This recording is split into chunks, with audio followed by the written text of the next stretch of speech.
And welcome to another episode of the Tar Heels Insider Podcast. I'm your host, Grant Chachere, bringing you another instant reaction here as North Carolina defeats North Carolina Central 97-53. It was another dominant performance for the Tar Heels. Of course, it is the second time all year where they have scored 90 or more points, and it's also in all four games they played this season.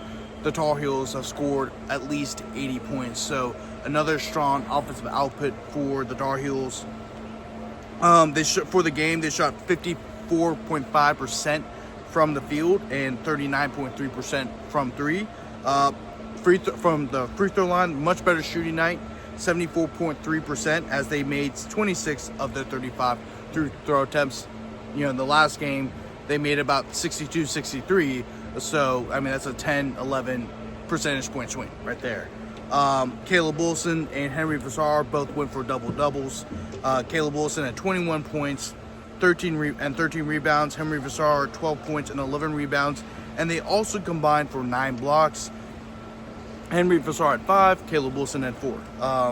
Luka Bogovac had a great night. 4 for 7 from the field, 2 for 5 from 3, scored 13 points. Had 2 rebounds, and he also had 2 assists.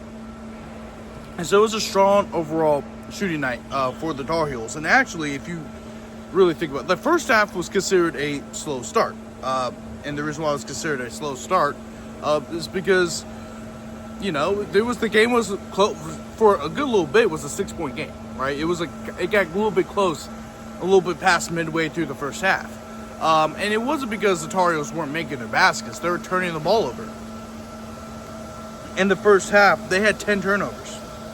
But in the second half, they only had 6.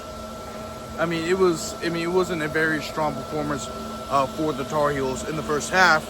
And if you take those turnovers away, this is a much bigger blowout, right? The game would have been over even at the beginning of the second half. It was just a poor opportunity for the Tar Heels to take over in the first half.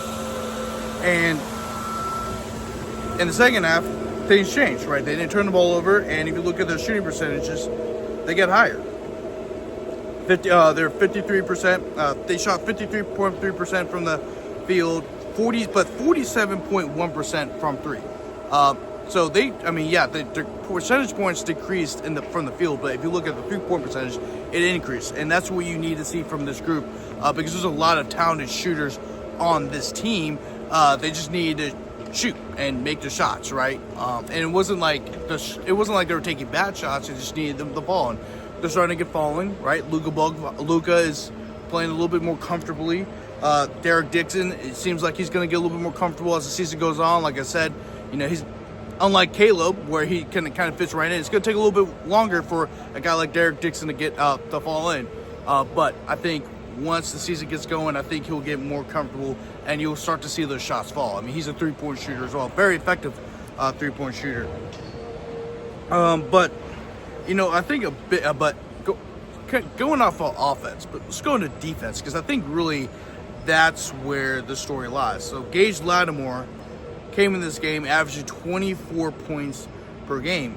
However, for North Central, and he also was shooting 62.2% from beyond the arc. However, in this game, he only shot 4 for 19 from the field, 4 for 12 from 3, and he only had 12 points. So they deduced his point total, his averages, in half. A very strong performance from the defense. North Carolina Central, as a team, shot 24.2% from the field, 26.9% from beyond the arc. They just shut them down. North Carolina Central can shoot the ball, and they absolutely shut them down. They did what they had to do. As I mentioned, North Carolina, Henry Vassar and Caleb Wilson, they had 9 blocks combined, but as a team, North Carolina had 14. That's more than the block total they had in the previous 3 games. It's a very, very strong performance from the Tar Heels defense, and these are the type of performances we were kind of expected earlier. However, you want to get some strong offensive teams like Radford is a strong offensive team in my opinion. Kansas is a very strong offensive team. So it was eventually going to come around that they're going to have this strong defensive performance. Caleb Wilson in high school averaged 3 blocks a game from a sophomore year to his senior year. Henry Vassar is an excellent shot blocker. He didn't really show that much of the stat sheet at Arizona, but he also was their sixth man. He came off the bench a lot of times for Arizona, so you're going to see his block totals go up as the season goes along. And he also is 7 foot. I mean, if you're 7 foot and you're not blocking shots, what's the point of you being 7 foot? But it just seems like the front court's getting stronger, not only offensively but defensively.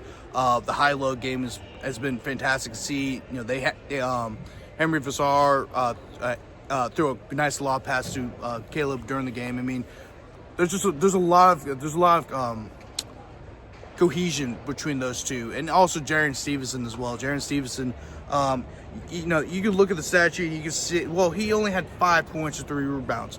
But remember, this is a guy that's kind of like, he's a glue guy. He's not going to show, you know, his stats are not going to really pop off the stat sheet.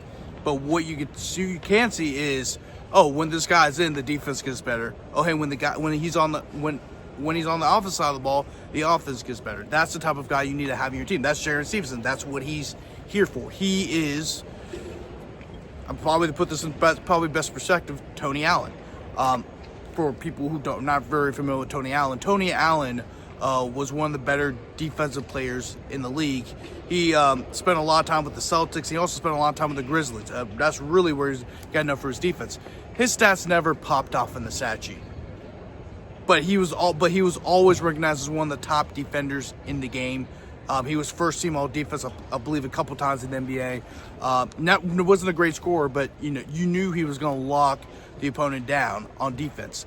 That's what Jaren Stevenson is now. I think Jaren Stevenson is a little bit of a better offensive player than Tony Allen was, but that's the type of player you need to have on your team. You need to have that glue guy, the guy who is not afraid to do the door work, who's not afraid to guard the best player. I mean, he can guard all 5 positions on the court, and that's what Jaren Stevenson is. By the way, Jaren Stevenson also had 2 blocks as well. So another great defensive performance by him. Also had a steal too. North Carolina had 36 points in the paint compared to NC Central's 12. So another game where they outscored their opponent in points in the paint. They had 13 fast break points compared to NC Central's 0. 18 second chance points compared to North Carolina Central's 7. Very strong performance for the Tar Heels, and also 58-point second half for the Tar Heels as well. With that being said, that's going to wrap it up for tonight. Very short video because right now it is 11:30 at night. Right, the game tipped off at 9 p.m. Tomorrow, I got to go travel to Winston-Salem to go cover the Wake Forest game between North Carolina and Wake Forest. Try to get out of here, get all my work done, so that way I can get some rest. But thank you guys so much for watching. Once again, I'm your host, Grant Chachere, the lead beat writer for North Carolina Tar Heels on SI. Thank you guys so much for watching, and I'll see you guys next time.